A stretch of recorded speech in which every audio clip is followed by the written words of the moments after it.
and thank you for joining this Talent Minders podcast. My name is Andrew Zach, Talent Minders principal consultant and founder, and I'm happy to have a former Fortune 500 global HR executive, and now a successful business owner, executive coach, author, and speaker with me on the podcast this week. After leaving the corporate world, Chuck Bolton went on to follow his passion to start an executive coaching practice based in Minneapolis in the United States, a company called the Bolton Group, tailored for leaders and teams in the MedTech and Life Science sectors primarily. Chuck has coached, assessed, and consulted with executives and top teams in the US, across Canada, Europe, and as far as Israel. He's also a 4-time best-selling author on reinvention, and I'll include the links for those books below this podcast. Today, Chuck is going to share his perspective and experience to help us better understand why it's time to lead our businesses with greater purpose and humanity to be a competitive business during this 21st century. So welcome, Chuck, and let's get started.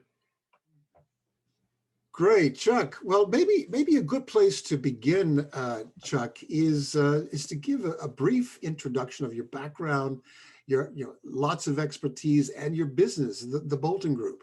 Okay, Andrew, great to see you. It's been a lot of years, so nice to be together. And I like to think I've had a couple of careers. The first half of my career, the first 20 years, I was a human resources executive. Grew up in the Baxter healthcare system in Chicago that acquired American Hospital Supply, my first company, and ultimately was the Group VP of Human Resources for Boston Scientific. In 2020, in 2000, after a long flight to Singapore, replacing our third general manager in 18 months, I had a bit of an epiphany, and that was, we hire these smart people. Maybe there's a better way of working with them and bringing them into the organization, setting them up for success, rather than having Korn Ferry on speed dial. Maybe if we counseled or coached people, maybe that would be a win, and we'd help people improve their performance and get better connected to the organization. And so after a lot of thought about that, I created an executive coaching business that is focused on C-suite level leaders, CEOs, and senior leaders in the MedTech, healthcare, and life sciences space. And my purpose is to help those leaders create enormous value in their organizations using great people practices, but to help grow the company. And I've been doing that since 2000.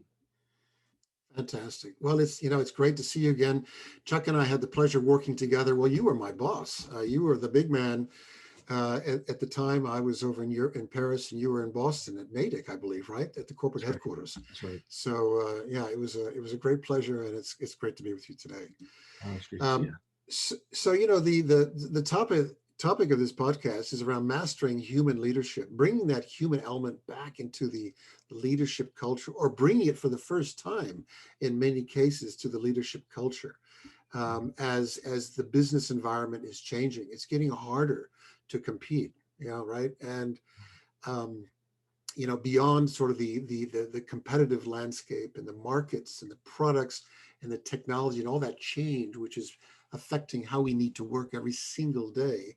Mm-hmm. We were also entering another period where it's really hard to find good people.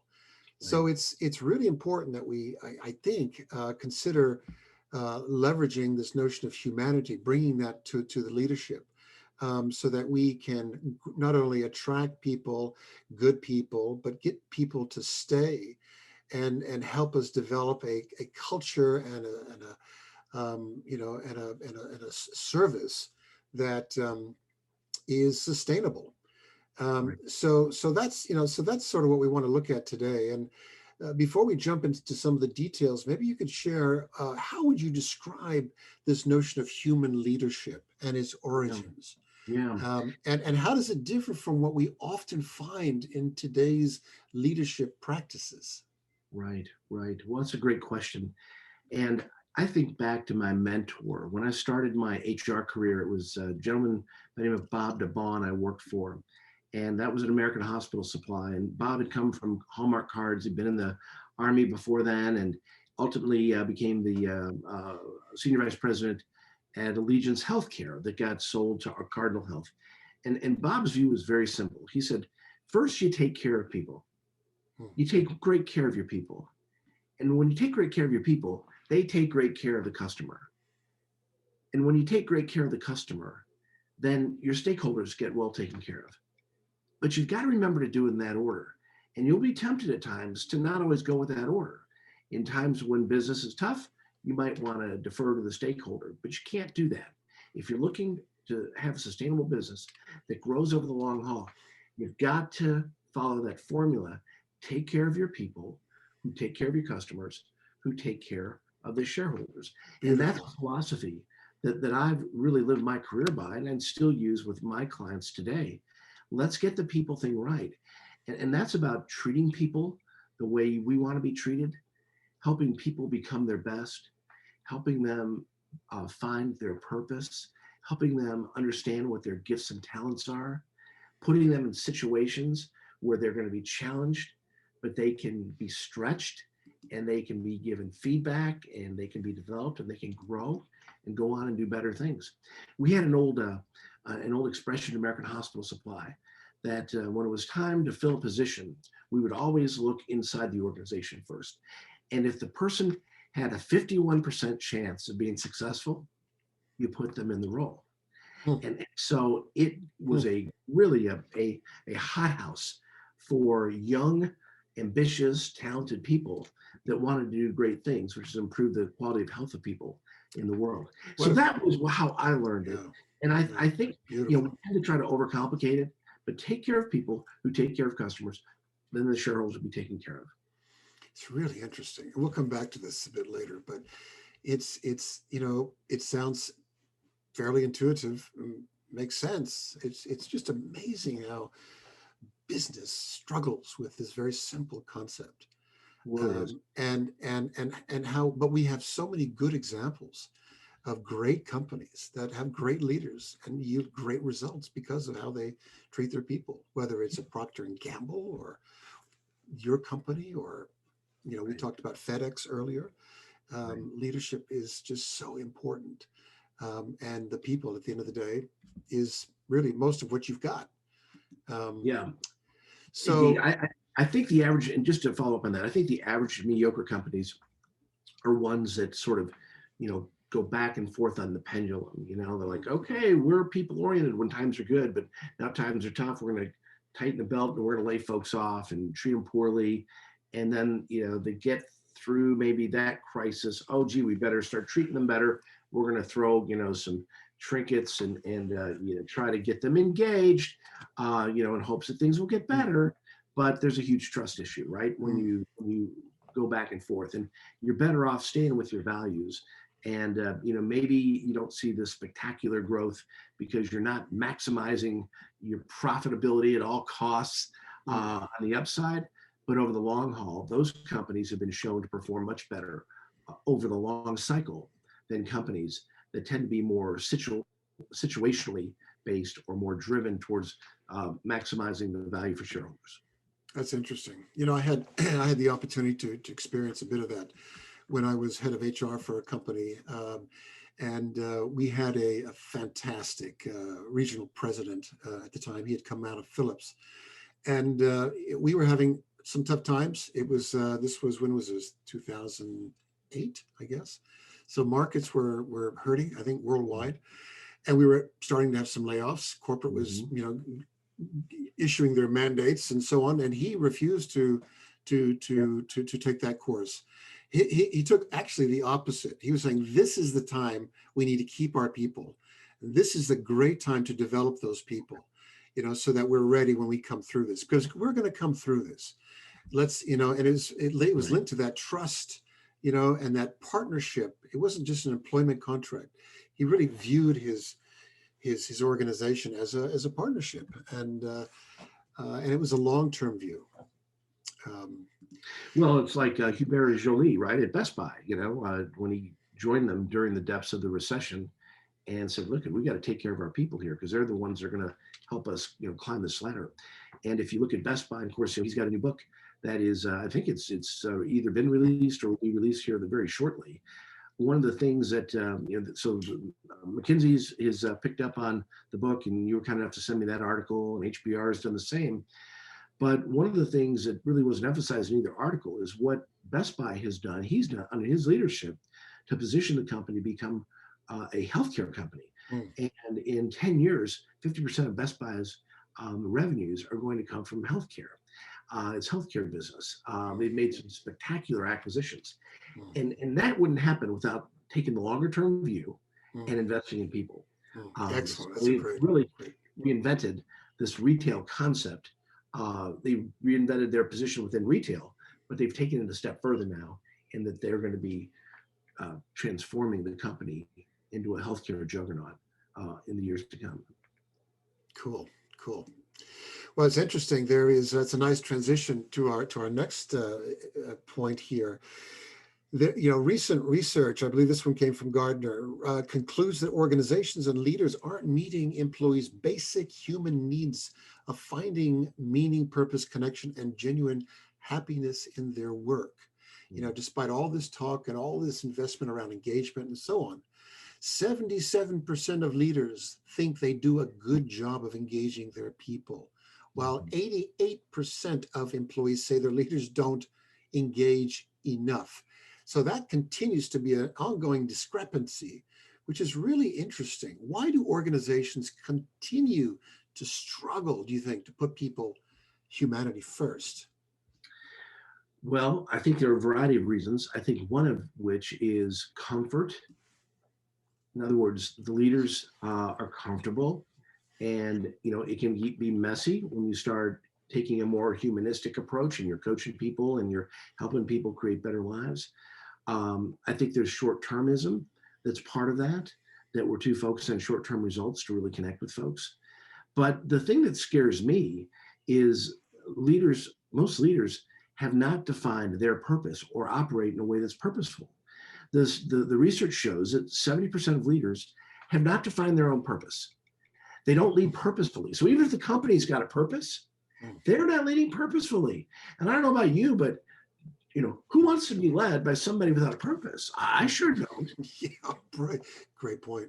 And so if I don't have a purpose, if I don't know why I'm here, and I've got a defined purpose, my purpose is to guide others through the moguls so they can see what's possible and become unstoppable. That's my personal purpose, okay? And if I don't have that purpose and define what that purpose is, who's going to want to work for me? And if to take it a step further, forget about engagement for a second, because all that is really using carrots and sticks.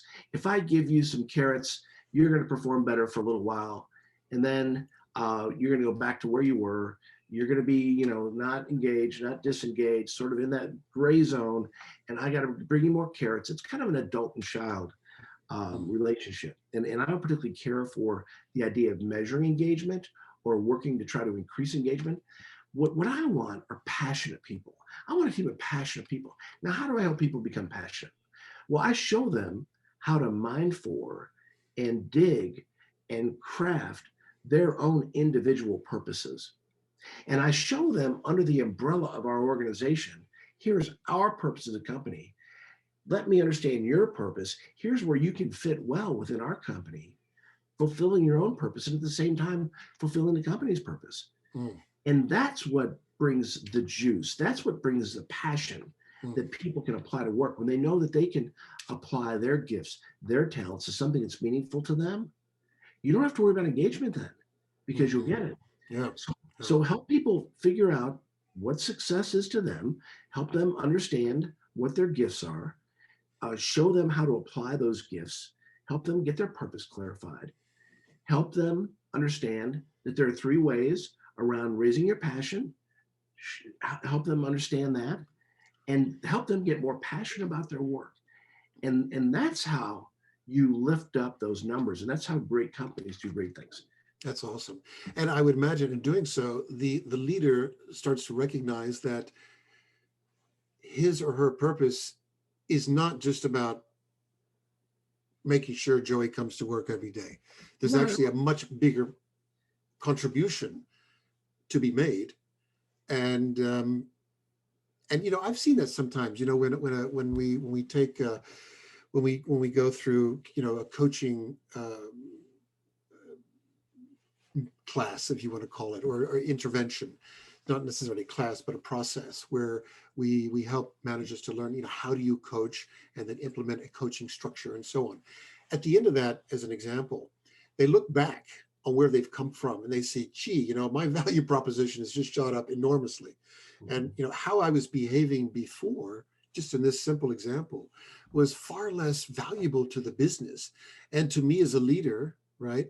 And to the customer ultimately in the services that we provide than I will do now going forward, because I'm doing this differently now. So it's very interesting. And later we'll come back to this. I mean, how do you get these people to a space where they can figure this out? Yeah. I mean, that's, Well, you know, you know, again, I want to get back to purpose for a second, because a lot of companies have said, well, we've defined our purpose, right? You know, we've got the plaque on the wall. That's our purpose. You know, XYZ, we're here to maximize, you know, shareholder value and at the same time take care of becoming the #1 widget producer in the world. You know, it's like, okay, that's not really a purpose, but I get it.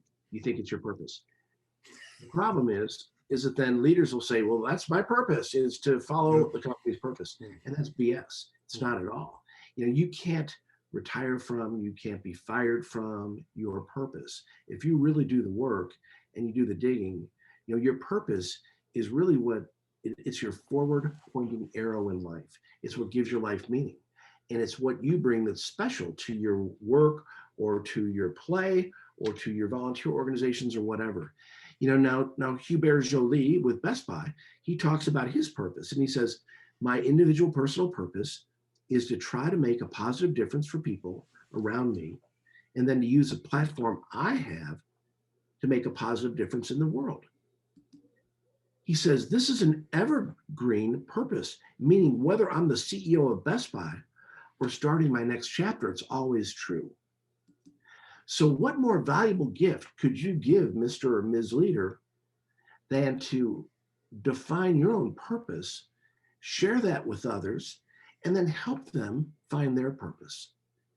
And when you do that, it is gold. And a good example is what KPMG did a number of years ago, where they had created a new purpose for the company.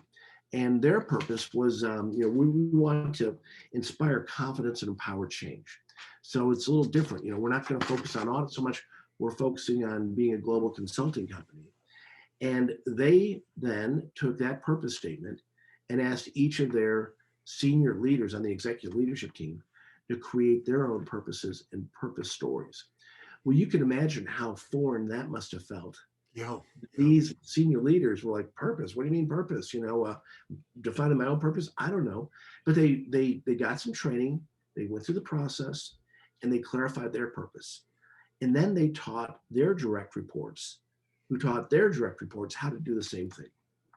And so now people are getting jazzed because they see, okay, this is how I connect to KPMG. So they created a 10,000 stories challenge. And what they were going to do is just take that tagline around, you know, I inspire confidence and empower change. And then I would put my individual purpose above that to kind of bring that to life and make a little sign. And they were hoping to get 10,000 people to Wow. participate in that. Employees end up getting 30,000 points. Wow. Yeah, that's People would fantastic. say, you know, my job is to combat terrorism, or or KPMG helps scores of financial institutions prevent money laundering, keeping financial resources in the hands of terrorists and criminals. That's my purpose here. That creates great stickiness to the organization and great loyalty, and much better than engagement creates passion. That's excellent. Well said, That's what Chuck. you go for. That's very well said. And I've never seen that done well in practice, to be honest with you. It's I hard. remember, go ahead. It's hard. I mean, it takes leaders, CEOs who get it. I remember, see, what that's part of it. Yeah. I remember in an organization recently, we brought in a well-known company to introduce an engagement program. And one of the things that they wanted to do with us was to revisit vision, mission, uh, ask the question about purpose. Where's the purpose? And, executive team was clueless. Purpose? Mhm. What do you mean purpose? That's our vision, our mission. So we had to start really at the beginning, and then, but it was left there, and it never really landed. It was almost very theoretical, a very consulting type of exercise, and so it never resonated. So I think getting that right, and then getting that level of adoption, is a great start for Mhm. helping, getting leaders positioned differently to run the business in a way that they've never thought of doing before. Indeed, It's indeed. not just about the P&L, but you got to break that mold, that mindset, don't you? And this is Right. a great way to do that. You do. But I want to correct myself for a second. It's not just a CEO. If I run a business unit, if I run a department, I can start it with my own within my own unit, right? Mm. And so it doesn't always have to come from on high. It's great when it does. But let's say I run a division.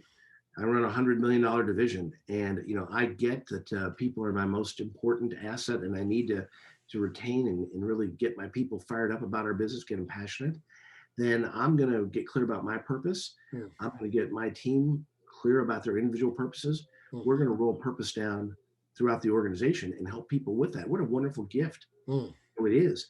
And, Yeah. and the skeptic might ask, well, gee, what if you help Tom develop his purpose and he decides he wants to leave the company? I'm like, well, good for the company, good for Tom, Yeah. because while he's here, he's going to do good things versus sitting around being disengaged, Mm. maybe actively unengaged and causing problems for us. But chances are, if we can invite him to support our company's purpose, he can find a way that his purpose can fall under our umbrella, and Mhm. we're going to get good stuff from him, for a Mhm. while. Mhm. And then if he goes out and does something spectacular, that's great. Be a great ambassador, won't he? A great ambassador. Yeah. Exactly. Yeah. And you look at, McKinsey and how they Mm. manage their alumni. It's a Yeah. beautiful thing. It can be a great thing. So Cool. if I Cool. can get a shameless plug, I talk about how to create your purpose and define and mind that for your purpose. The things we've been talking about in my book, Reinvent Your Impact. And a quick Excellent. favorite step. Excellent. So Excellent. you can Good. find that on Amazon. I hope you don't Yeah. mind me giving that plug. No, no, no. We'll have a link in the description of this podcast where people can reach each of your emails. And I wanted to ask you about that because I thought this was part of one of the books. And it would be great man, I tell you, it'd be great to work with you, to bring you in to help us understand how to do this and bring it through the organization. Because it's interesting, this as we transition to the next point here, the same study from Gartner found that, despite all this great feelings from the leadership, 35% of employees in this study would forego a pay rise to see their leaders fired. Isn't that crazy? And while employee experience remains a top concern for HR leaders, only 46% of surveyed employees report they are largely dissatisfied with their overall experience at their organization. So I touched on this before. See if we can unpack this a little bit more, because I think people, when they listen to this, they think, yeah, this is great. It makes so much sense. But how in the world do we practically get started? Why do so, before we sort of look at, how might we change, why do you think managers and leaders haven't made the connection, which seems to me to be very, quite obvious, between, and even when it's presented to them, they struggle to find the connection between engagement and performance, to customer loyalty, to profit, to their bonus, and to their success, by the way, as leaders, and Mhm. therefore willing to change. You'd think that there would be more sense of urgency Mhm. around this, but there continues to be this reluctance or this unwillingness or whatever it is. Mhm. Why Mhm. haven't they made the connection? All the business books, all the great TED Talks, and it's all out there. Right. Burson is there, Right. and so on, but it just doesn't happen. No, it doesn't. I saw another statistic similar to this that 58% of people trust strangers more than their boss. You know, Wow. Yeah. uh, so it kind of it boils down to trust issues for sure. And I think the best way that we can overcome those trust issues is for leaders to spend time with people one on one in their organization, okay, getting to know them, understanding what makes them tick, understanding what's keeping them awake at night, and really developing more of a using more of a coaching and visionary style of leadership with their folks. And when they do that, they start building bonds and start building trust. They start, if there are problems, they can coach correctively, coach those problems. They can identify areas where somebody needs some information, they may be a little bit off base. They can kind of move from here to there. They have an opportunity to give kudos for job well done. That's what using the coaching style is all about. And so there's no more important job that a leader's got than to get results in a sustainable way and to grow your business. That's what leaders are there for. The only way that happens is through people. And the only way that people are going to do that is if you as a leader spend time with them and make it a priority. So one of the things that I coach my clients to do is to regularly have what I call a W5 meeting with their direct reports, at least once a month. And this is true for CEOs to SVPs, as it is from managers to their 5 supervisors that report to them. And basically, you want people coming back. And so, Andrew, I'm going to play a role play here for a second. You're my boss, okay? And we're going to have a W5 meeting. Okay. It's my responsibility to schedule this with you once a month. It's going to be a half hour to 45 minutes. No PowerPoints, no slides, no script. It's going to be a dialogue. And I'm going to talk about work in 5 directions, hence W5. The first thing I'm going to talk about is, Andrew, from your vantage point where you sit, here's what I've been working on over the last month. Here's what's going well. Here's what's not going so well. I'm going to give a transparent overview of how I see myself performing for you as my direct manager. And you have a chance to comment on that. And you can say, Chuck, sounds good. I'd like you to focus a little bit more over here, but you really did a great job on XYZ project. Good job, good stuff. Then I'm going to talk about, secondly, I'm going to talk about here's what I'm doing to help my peers. So here's how I'm helping my coworkers.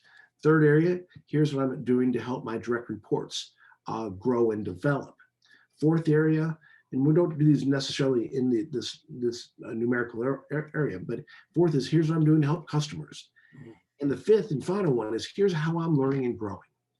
And as I report on these 5 areas of work, and depending on my role, there only may be 4 areas of work, there may be 3 areas of work, but as I report holistically on these 5 areas, you get a snapshot of how I see myself performing and how I'm holding myself accountable. And so the only time you have to hold me accountable is if I'm not holding myself accountable. And it's your opportunity to say, hey, Chuck, are there any obstacles out there that I can kind of knock down for you? Anything I can help you with? Great job. Give me the kudos, the attaboys, all those things, and really coach me up. Now, you can imagine if we have this discussion once a month for an entire year, do we need a performance appraisal at the end of the year? Heck no, we don't. If there's a problem with my performance, do you think we have to wait 9, 10, 11 months to raise that? Heck no, that gets raised next month. And what happens if it doesn't get fixed? The next month, the heat gets hotter. So you resolve performance issues more quickly. But what happens is we become connected as partners. We become emotionally connected. We share success stories. You're vested in my success. I feel that. You feel like I'm being responsible and accountable for my work. So it's a beautiful way to create that kind of humanistic approach to managing work, performance, and growth, and helping people achieve what's important to them, which is to become better at work, but also better at life too. That's beautiful. That's how you use the coaching. That's beautiful. No, and it's almost time to maybe rethink. This is a nice transition to the next issue. But it's almost time that we rethink what it means to be a manager / leader. In fact, people are so confused. I mean, am I a manager? Am I a leader? You hear people, consultants will teach, I mean, there are differences, of course, one's more transactional, tactical, but I tell you, a great manager is a great leader, and a leader is not, you don't sort of get to a point where you're no longer a manager. I mean, you become more strategic and so on. There are things that change, of course, in the roles, but that is equally, I would imagine, excuse me, appropriate for a frontline manager as it is for a vice president. Absolutely it is. You know, it's about partnering. That's a great concept. It's not about, as you are a manager, you have to monitor, are you in the office, time and attendance. It's a much bigger purpose than that. And so maybe part of this is education. I don't know. Let's go to the next point. Just one thing I want to add to that too. You bet. When you deploy this W5 process, you invite people to bring their whole selves to work. And so now, getting down deeper in the organization with frontline employees, they start looking at problems as opportunities. They become resourceful. They really, kind of bring not just their hands to work, but their minds, hearts as well. And so you begin to see enormous returns when you put in place this kind of approach across an organization. Love that. Wish I had done that a long time ago. I mean, I put in place two monthly meetings every month with each direct report. One was around the business performance. How are you doing? What's working? What do I need to, to do to help you differently, and so on? Do you have any questions? The second meeting was about anything. It's their agenda. Right. We can talk about fishing or not meet at all. It was just their time. But this kind of structure, I think, would have been really helpful. And I also love the bit in there around the customer, because you can imagine a lot of folks would think, I don't affect the customer. So just understanding that, yes, indeed, irrespective of the role, there is a connection. And even if it's an indirect connection, it's a critical connection. So let's keep that on the agenda and talk about it. And there's always an internal customer. If there's not, if you're so far removed from the external customer, there are internal customers, right? And so how are you meeting their needs? Well, see, there's another thing too, because we don't often think about that. They'll associate customer with and so on. Yeah. Cool. So as I was saying, maybe it's time we turn the conventional leadership thinking upside down and redefine what it takes to be an effective leader. Maybe it's time to do that in this new century because of all the things that are changing before us. There's one quote that I love that came from Javier Pladival. I don't know if you've heard of this. He's the CEO of Audi Retail in Spain.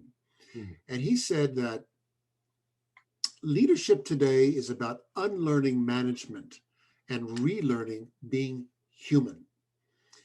I just love that. We've spent so many years, we've gone through MBA schools, we've gone through all the courses and the training and all the books and the lectures and so on about, what we need to do in terms of managing the business and the principles. And we've left out that important piece that these assets, as some have called them, are people. They have feelings, they have aspirations, they have interests, they have hopes, they have dreams, and so on. And all of that, yes, is very important. It's very soft, but it's all very, very important, ultimate to the customer experience.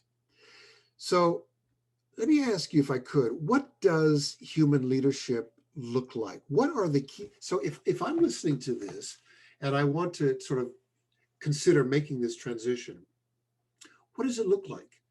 In your experience, what are the key sort of leadership competencies, attributes that are really essential for this human leadership style for the 21st century? And there's a lot there, but how would you sort of paraphrase, what are some of the more significant? Right. Well, I'm going to get back to sort of what I think a definition of a leader is today and has been and will always be. And the leader's purpose is to get results and to grow the business in a sustainable way. And when I say grow the business and grow the people in a sustainable way. That's your job as a leader. And to do that, you need to be the example. So you've got to inspire others through your example. You've got to be, the best. You want people to be the best at handling customer issues. You got to be the best. You got to be like Usain Bolt, right? Usain Bolt, the fastest man in the world. When he won the 100 in 2012, the two people behind him also set the world record. And he made others faster by his example. And they asked, when they were asked, hey, did you set the record? They said, no, we didn't. We just tried to catch Usain.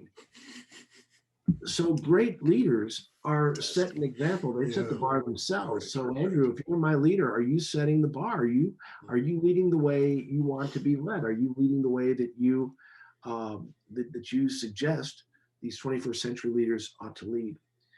I think great leaders today help people become their best, not just at work, but also in life.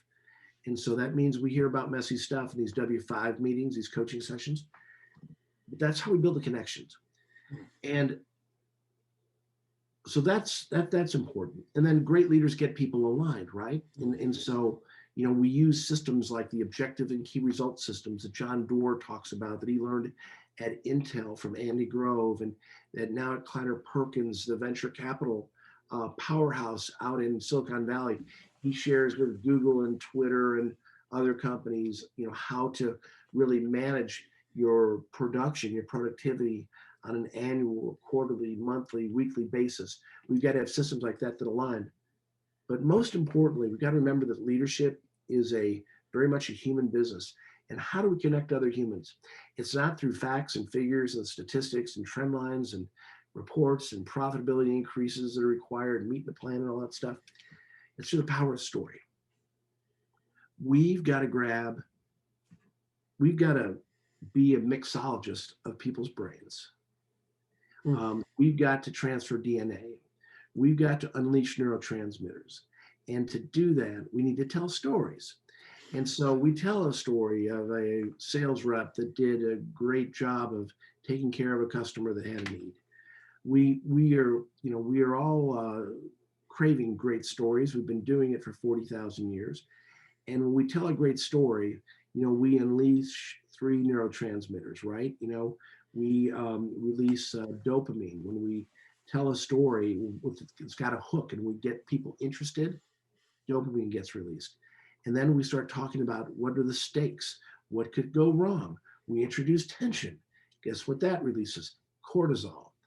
And then we start showing the very human side of our protagonist and what they're going through. And it's the same worries that our audience has as well, or that person I'm talking to. And guess what happens then? Oxycontin gets released. And so together, these 3 neurotransmitters put the brain full on. When I come at you with facts and figures, the brain says, do not enter. It puts up a do not enter sign. When I give you a great story, the brain is all on. And you're going to remember that great story that's going to hopefully inspire you and move you to action, that's going to impart a lesson, that is going to share a value, that's going to reinforce a vision, that's going to talk about who we are, who I am, or where we're going, or who we are all together. 22 times more effectively, 22 times more effectively will be remembered from stories than by PowerPoint presentations or a piece of paper with facts on it. So if we want to influence people as leaders, which is what we want, great story. And that's how we create the human connection. Interesting. And I'm just thinking that how is that unique to the 21st century? Has that been this part of the leadership equation in the past, or is it more important now? Well, first of all, it's embedded in our DNA for thousands of years. That's how we've learned, it's through stories. But we've gone to MBA school and we worked in academy companies and all that. We've been told that, hey, look at that emotional stuff. That's all bad. If you can't measure it, you can't measure it. It's not important. And so we've learned to just kind of look at things in a very analytical way, and we've forgotten about the emotional part of it, right? And we use our analytical capabilities to justify our emotional decisions all the time. I can give you a great reason why.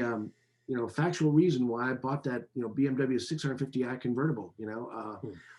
I don't need that to go from point A to point B, but my emotions, there's something there that wants that. I want to be able to zip around in a sporty looking convertible with my beautiful wife around Lake Minnetonka in the summer. That feels good to me. I'll buy that. I'll pay that enormous amount of money when I didn't have to do that, right? Yeah. I mean, that's the emotional piece. And so people make emotional decisions, we all do. And we use the rational elements to justify those decisions. What's new is we've learned about more about neuroscience and what goes on in the brain.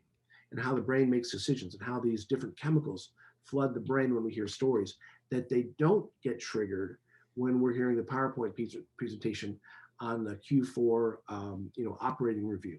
Mhm, mhm. So Yeah, that's not to say we don't need those. We still need the numbers and metrics and all that, but we yeah. have to, if we want to move people, we have to wrap those around the story, around where we're taking the business. And just to pick up on that a little bit, according to researchers at the University of Michigan, this is interesting. So it just actually underscores what you said. When leaders adopt a more human-centered view of business that emphasizes cultures of respect, trust, compassion, and wisdom, the performance of the organization rises along with individual well-being. So it's truly a win-win. Those are So universal values, right? Those are yeah, universal values. absolutely, yeah, absolutely. And so so so here, we've touched on this a little bit, but I'm curious, where do you where do you find these leaders? How do you grow these leaders? Where do they come from? So this is interesting. Organizations spend, and you know this from your research and background, roughly $46 billion each year on leadership development, which is amazing, and can't find the right formula. According to a recent Hay Group survey involving 7,500 global respondents, only 17% said they were confident they had the right leadership capabilities in place to execute their strategy. Only 17%, and only 18% were confident their leadership team demonstrated the behaviors needed to successfully deliver on strategic business priorities. More than half ranked leadership development ROI as fair or very poor. So, I mean, eh, any thoughts?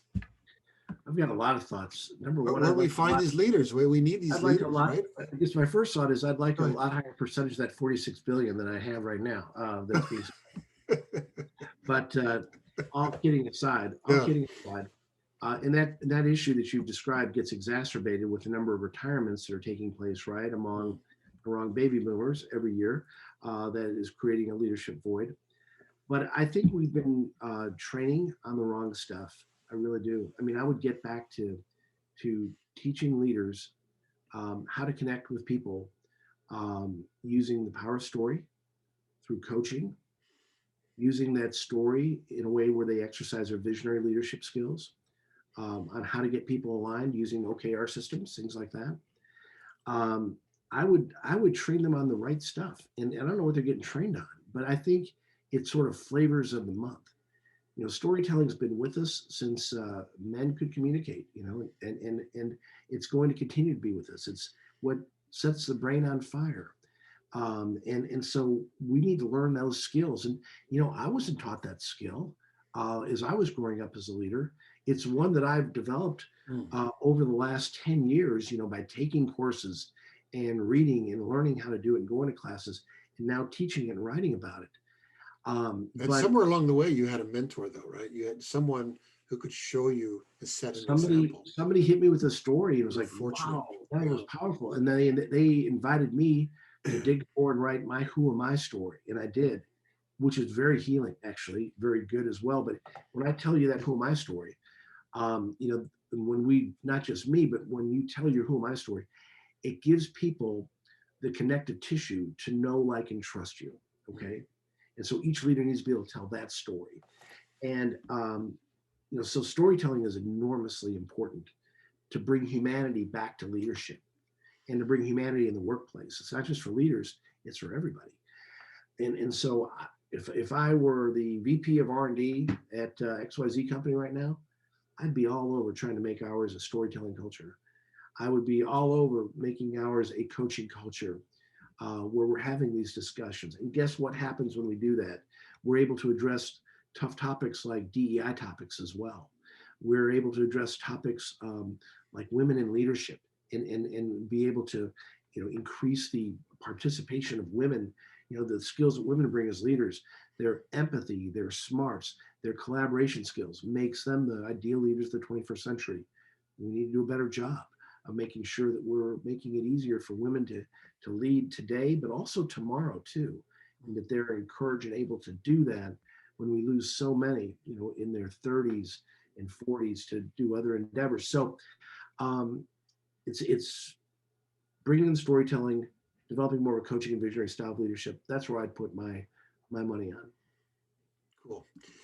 So yeah, I think maybe if if as you listen to this, it's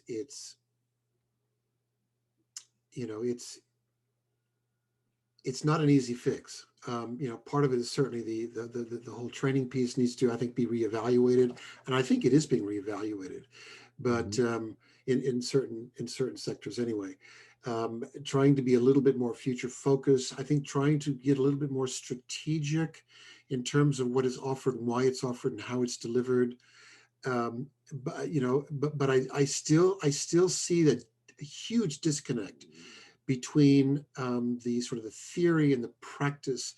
What I had, for example, is I had the benefit of starting my career at KPMG, and I had the benefit of working for you, Mr. Bolton, where I could actually see, witness, experience this leadership in play. And that was extremely helpful for me, to understand, why it's important and how to do it. My next question is, and that it was okay to do it. And it was encouraged to do it. And I would be recognized, maybe even rewarded for doing it.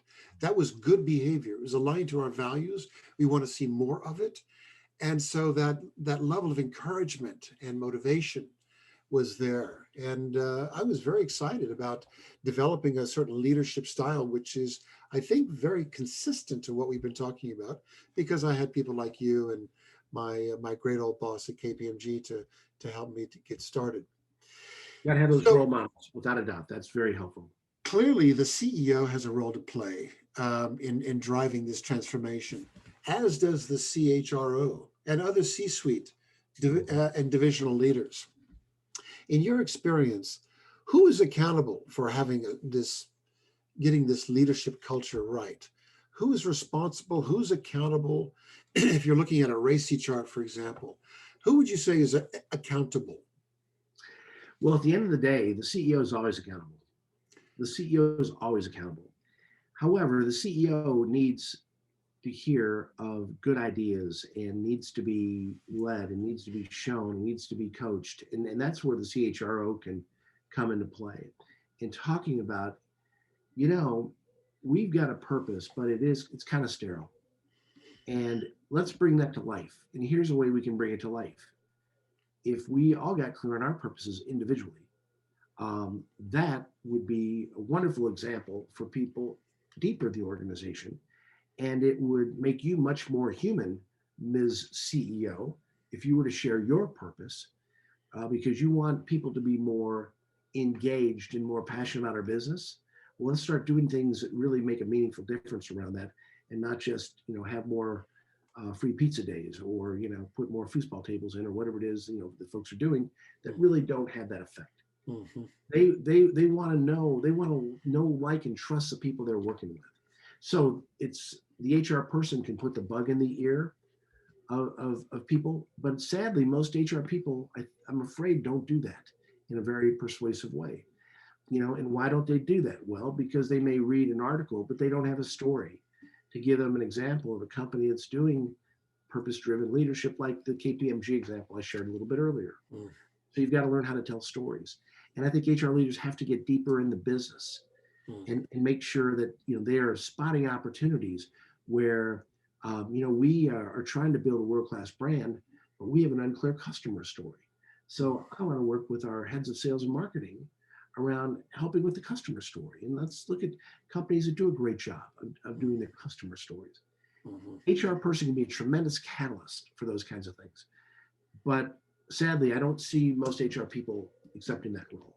Mm-hmm. I see them kind of, playing back, playing it safe, doing the way things they've always done. And that's a lost opportunity.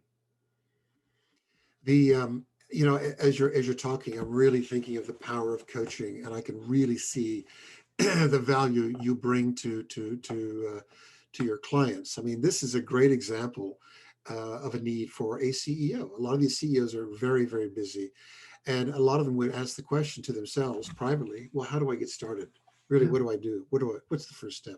So it could really, really benefit. And I'm also thinking of the sort of the divisional GMs or VPs or presidents, senior Big VPs time. could really benefit from having that group coaching and so on.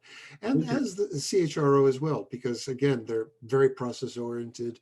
Now they're technology oriented, but you know, to my next point actually is dealing with the people. Do you think the folks in the people business are equipped to facilitate this effort, which I guess you feel is largely not the case? Maybe there needs to be more sort of human, more people in the HR strategy. I mean, I've been in HR for years, as you have. There's not been a lot of, I mean, there's been no storytelling in my strategies. A lot of the things we're talking about today has not been there. We have focused on training, of course. We've talked about engagement. We've talked about diversity, but we haven't really talked about competencies. But none of the competencies that I've been working with over the years has gotten to this level where we've been able to help leaders almost lead from the inside out. Right. This is a much more, this is a much deeper emotional leadership style than I've ever been dealing with. No question about it. And It maybe we're makes talking people, about, and it's time to change those competencies. yeah, Those it makes behaviors. people, it can make people very uncomfortable to do. Uncomfortable. Yeah. Yeah. So if I'm an HR head and I kind of get it around this, but my CEO doesn't get it, I'm going to go partner up with a business unit president or divisional president that does get it. And we're going to do a little pilot in their organization. And we're going to work on digging for and mining and creating our own purposes and telling our own purpose stories. And we're going to create a positive virus within that division or that business unit and use that as an example. I'm not going to give up on trying to create something across the organization, but I know I have to have a success story. So I'm going to find a partner that will help me with that. And good stuff's going to happen with that. And people are going to take notice and say, hey, I want to know a little bit more about that for our division. Mm-hmm. That's how you create this virus. How can HR play a more strategic role in building stronger human leadership practices and culture? Well, you were head of HR. Is that something you've done? Something you've witnessed? How can HR be more strategic in this capacity? So, depending on what industry you're in, you've got to get some depth and knowledge of the sort of value proposition or the area of emphasis of your business. So let me give you an example. So if you're working at Amazon, right?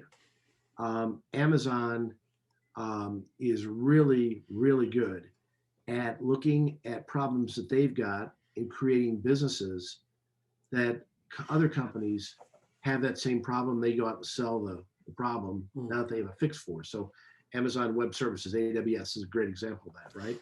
I want to learn something about AWS if I'm the HR person so I can spot opportunities.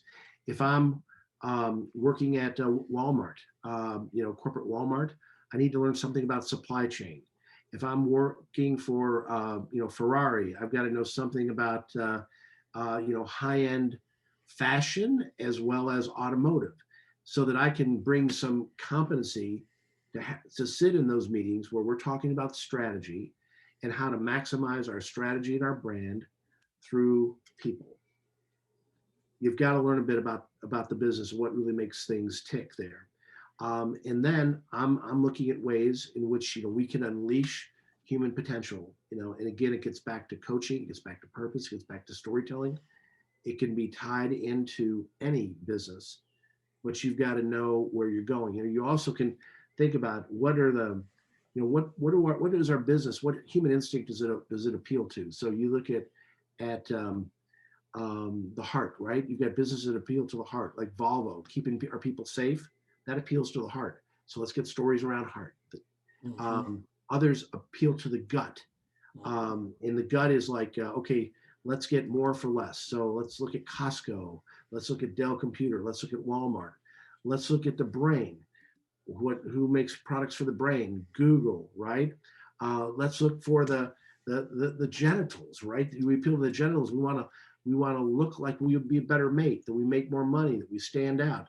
That's the Ferraris, the French designers, things like that. Where are we playing, and where can we use story and purpose to help grow the company and get people better connected? As the HR person, I'm looking for those connections. Does that make sense? It does. It does. And it's, I've never seen it practice. So it's, again, going back to the earlier discussion, I mean, this is a new era of learning, Right. of education. I think HR too should, really open up their eyes, if you will, and recognize that maybe they need to change, and learn different other skills to help the business, Without a um, doubt. down this area.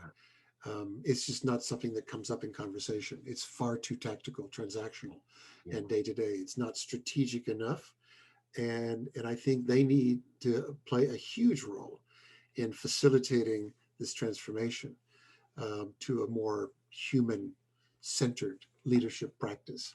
Couldn't agree more. It won't happen. We only have one. We only have one Chuck, unfortunately, and we can't. And there's a big need. So that's cool. Yeah. Can you, in your experience, if you feel comfortable naming the organization, can you name a few organizations besides Best Buy that have done this really well? They've mastered this people, humanity-centric culture, leadership style, and how it's maybe had an impact on their growth potential. Yeah. Well, so most of my work is done with MedTech companies, life sciences companies, healthcare companies, smaller companies that your audience isn't going to recognize their names in all probability. And I'm not even saying all my clients do a good job at this too. This is a continual climbing of the ladder, right? To try to keep moving up. But you hear great stories around Salesforce, right? And Mark Benioff really getting this as their CEO and realizing that things have to change from a CEO's perspective. If all you're doing is trying to manage your stock price, you may not be around in 10 years.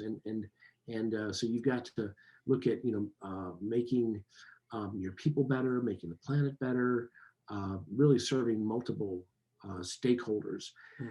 So Salesforce is doing a nice job from what I understand. And they've also done a very nice job during the pandemic, as has Airbnb. Airbnb is doing some really great work in this area. Hilton is getting nice marks as well. And then the investment firm, services firm of Edward Jones gets high marks as well. Those are not my clients. Those are stories that I've heard and things that I've read. But they're starting to get that. So, I would say if I'm an HR person out there, it's like, wow, you guys are really talking big picture here. What are the one or two things that I could do, to start making a difference in that area? I'd get clear on purpose. What's my purpose? Let's work as a leadership team on defining our purposes and writing our purpose stories and sharing those with our direct reports, encouraging them to do the same. In HR. Starting in HR, absolutely. Starting in HR. And we can set up our own internal training program. I mean, if you buy my book, Reinvent Your Impact, I take you through the steps of how to define your purpose and how to write a purpose story. So imagine if everybody, the 10 people on your leadership team all did that, and you got together for 2 days and shared those. Imagine how powerful that would be. It's enormously powerful. It changes the relationships. You'll have people who have personal breakthroughs doing that. It changes lives. And I've led many of those kinds of sessions. It's really quite powerful. So I would do something like that. Secondly, I would teach my leaders how to use more of a coaching style of leadership. And I teach them the skills of storytelling. And man, that's so cool. That is so foreign. I'm sure that's a concept that's just not on anyone's radar. I love that. Go ahead. Yeah, well, I'll tell you, you're going to see it on more people's radar. And I am actually writing a book on storytelling for CEOs. And so by the end of this year, cool. It'll be titled Storyteller in Chief. And it's great. Why it's important to use stories as a CEO and what stories you need to be able to tell and how to craft those stories. And so I feel strongly enough about it that I'm, kind of working on that as my gift to others. So That's super, super. Well, Chuck, I think we've reached a great point here. Clearly, it is such a important time to reflect differently on the people and the leadership culture that you have in place, and considering these guys and girls as not assets, but integral to how you're able to deliver service, achieve customer loyalty, and any sort of sustainability as a business. They are important. They are only human. And I think the leaders that really get that and employ practices that support that and promote that, nurture that. I mean, there's plenty of data, right, to show the correlation between that leadership style and practice and growth within a business, but not only a business, for the leader as well. Absolutely. So thank you for all your rich experience and perspectives, and this has been fantastic. And I hope you'll come back and we do this again. I would love to. Andrew, thank you for your time. I hope it's been helpful. Enjoyed it.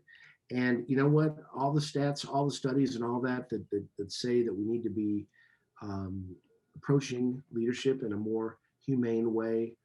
Um, Put those aside for just a second. Just think about what it's like when you are speaking with somebody who you know is listening and cares about you, and you're able to safely talk about whatever is on your heart or mind. Think about how you feel about that person, the empathy, the care you feel. That shouldn't be foreign to the workplace. We can do that too. And if we were able to create that, just imagine what we could do. We'd be unstoppable. Mm, And that's what I like awesome. to encourage your listeners to think about as we close out this afternoon. Awesome. Love it. Thank you, Chuck. You're welcome, Andrew. You take good care, huh? You too. Bye bye. All the best. All the best. Thank you, Chuck, for sharing your immense experience in this area. No doubt you will be helping leaders, line managers, executives, and others, many others, better understand the need for greater prioritization of people over profit, and importantly, how best to navigate this transformation to ensure competitiveness and sustainability during this 21st century. If you want to reach out to Chuck, check him out on LinkedIn or at his company website, which is the boltongroup.com. I'll leave that link below as well. Thanks everyone for joining us. Tune in next time for another Talent Minders podcast. Have a great day.